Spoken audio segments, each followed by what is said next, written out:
واخيرا عرفنا شلون يحولون هاي المشروبات الغازية الى ثلج. خليكم من الفيديو نشوف الطريقة بالكامل. اول شيء يجيبون ثلج، يجيبون كمية من القوالب، لان الثلج هو العامل الرئيسي بهاي التحويلة. ملح بحري. هنا يخلي هذا الثلج بقواني ويكسر بشاكوش وينزله بهذا الحوض، ويبلش يضيف عليه الملح البحري.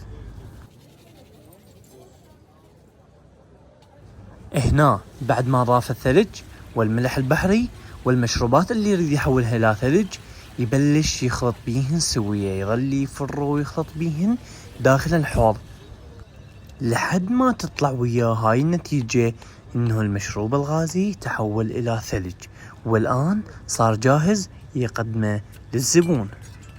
شوف لي شكله شلون صار ثلج.